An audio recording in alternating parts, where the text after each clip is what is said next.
इस बीच पुतिन का plan Kursk क्या है, इसको लेकर एक्सक्लूसिव जानकारी आपके सामने रखने जा रहे हैं हम। एक एक कर वो तमाम प्लान डिकोड करने जा रहे हैं। प्लान नंबर 1, यूक्रेन के एनर्जी इंफ्रास्ट्रक्चर पर हमला बोलना। इसके अलावा कीव, लवीव समेत कई इलाकों में इसके तहत ब्लैकआउट करना भी एक बड़ा प्लान है। प्लान नंबर 2, यूक्रेन के एयरफील्ड पर हमला करना। ऐसे में जिन एयरबेस पर F-16 तैनात है वहां अटैक करने की भी मंशा है। हालांकि प्लान 3, जहां यूक्रेन के कमांड सेंटर पर अटैक को लेकर भी बड़ा दावा किया जा रहा है, जबकि यूक्रेनी सैनिक और विदेशी सैनिक जिस तरीके से निशाना बनाए जा सकते हैं उसको लेकर भी खबर है। बंकर या कीव के पास की छावनियों पर अटैक को लेकर भी प्लान सुमित, मैं आपका रुख करना चाहूंगी। कुर्स्क की जहां तक बात है, रूस के लिए, पुतिन के लिए नाक का सवाल है, क्योंकि जिस तरीके से यूक्रेन की आर्मी वहां दाखिल हुई और अभी भी कब्जा जमाए हुए है काफी सारे इलाकों पर, इसे छुड़ाना भी प्राथमिकता है और इसको लेकर पुतिन क्या करते हैं, ये बड़ा सवाल। देखिए, पुतिन की अगर स्ट्रैटेजी देखें आप कई दिनों से जो वॉर लगातार उन्होंने स्टार्ट किया है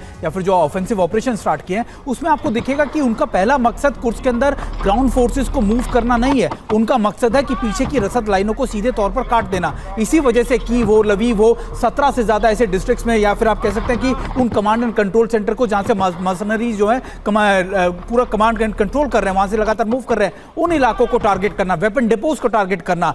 तो ये रूस की स्ट्रैटेजी, और निश्चित तौर पर कुर्स्क में भले ही क्या नाम है यूक्रेन की सेना आकर बैठ गई हो, लेकिन उसको होल्ड अप करना सबसे बड़ा चैलेंज है, क्योंकि अभी भी वो अपने डिफेंसिव शील्ड्स को मेंटेन नहीं कर पा रहे हैं, लगातार वो वहां से पीछे हट रहे हैं। तो एक बड़ा सेटबैक होगा खासतौर पर यूक्रेन की सेना के लिए, अगर वो ज्यादा दिन तक इसको खींच नहीं पाते, क्योंकि रूस की तरफ से ये स्ट्रैटेजी है कि महीने 2 महीने के अंदर इस पूरे इलाके को वो क्लीन कर लेंगे। हालांकि रूस से इस वक्त एक बड़ी खबर भी आ रही है सुमित, आपको बता दें, कर्श ब्रिज की सुरक्षा में तैनात पंसर को लेकर खबर है। रूस ने एयर डिफेंस सिस्टम को तैनात किया है और सैटेलाइट तस्वीरों से तैनाती को लेकर भी खुलासा हुआ है। और इस बीच एक और बड़ी खबर आपको बता दें, यूक्रेन की राजधानी कीव पर रूस का ड्रोन अटैक हुआ है। कीव के रिहायशी बिल्डिंग पर रूस की ओर से अटैक किया गया है। रूसी ड्रोन अटैक में कई इमारतें क्षतिग्रस्त हुई। ये तस्वीरें आप देखिए, रूसी हमलों से कीव में तबाही का मंजर देखा जा सकता है।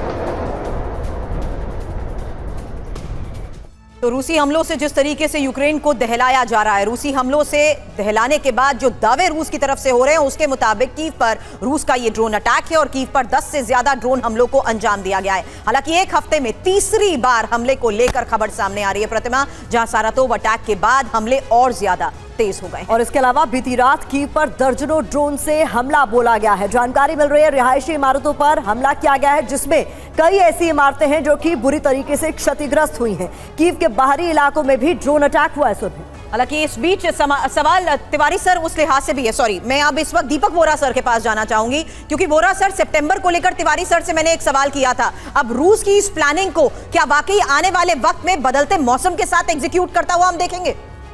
100% आप देखेंगे, पिछले साल भी ये हुआ था। एक चीज ये भी नोट कर लीजिएगा, जब पहले F-16 आए थे उसके बाद कुर्स्क में यूक्रेन घुसा था। ये ऐसा कोई कोइंसिडेंस नहीं है, ये भी इनकी प्लानिंग थी। हवाई जहाज आ गए, अब हम अंदर जाएंगे, मार पड़ेगी इनको, एनर्जी इंफ्रास्ट्रक्चर को वो अटैक कर रहा है। मैम, एक सिर्फ वाक्य में मैं कहना चाहता हूँ, कीव की अनारकली को कि सुन कीव की अनारकली, पुतिन तुझे जीने नहीं देगा, जो बाइडेन तुझे मरने नहीं देगा, तू लटका रहेगा बीच में। ये नेटो फेटो को छोड़ और जो कुछ बचा है तेरे देश का उसको बचा दे।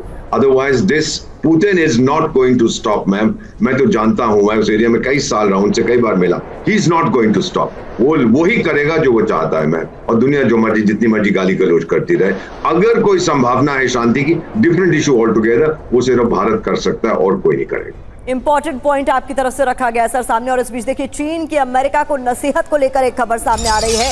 अमेरिका परमाणु वेपन की होड़ न करे, चीन का कहना। अमेरिका परमाणु शक्ति बढ़ा रहा है, ये भी चीन की तरफ से दावा किया गया।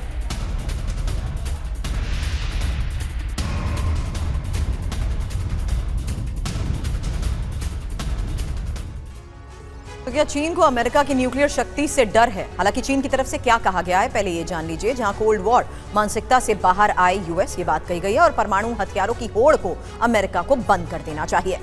इसके अलावा कहा है, हमने न्यूनतम परमाणु हथियार रखे हैं, हमारी पहले इस्तेमाल न करने की नीति है, ये कहना चाइना का। और ऐसे में एक एक डिटेल आपके सामने हम रख रहे हैं।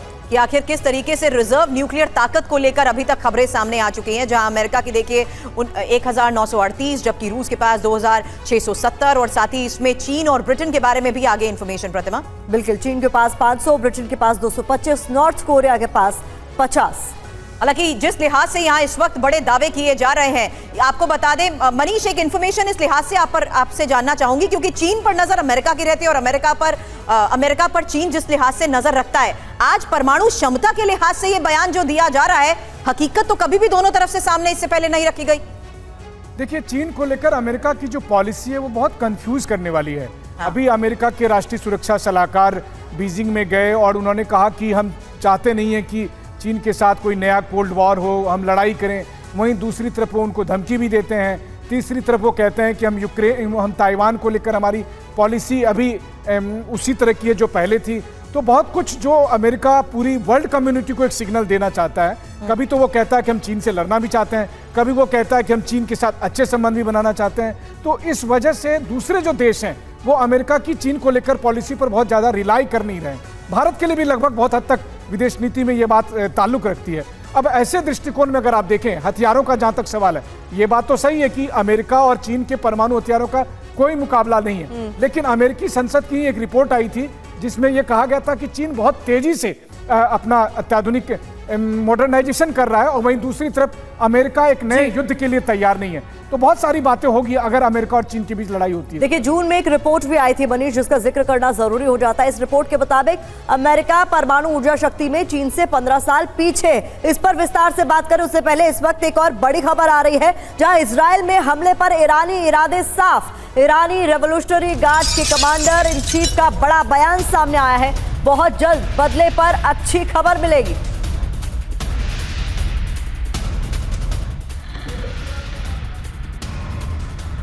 तो इजराइल पर कभी भी ईरानी मिसाइलें बरस सकती हैं और ईरान में कैसी हलचल नजर आ रही है। संजय सोय सर, आपसे करूं इस बारे में सवाल, उससे पहले इंफॉर्मेशन, क्योंकि दक्षिणी ईरान में एंटी शिप क्रूज मिसाइल की तैनाती को लेकर खबर आई है। आपको बता दें, हमादान एयरबेस पर मिसाइलें और फाइटर जेट तैयार बताए जा रहे हैं। और इसके अलावा वहादती एयरबेस पर सेना की बड़ी मूवमेंट को लेकर जानकारी मिल रही है। पश्चिमी ईरान में एयरबेस और मिलिट्री बेस अलर्ट मोड पर है। ईरानी एयर डिफेंस सिस्टम को सक्रिय किया गया।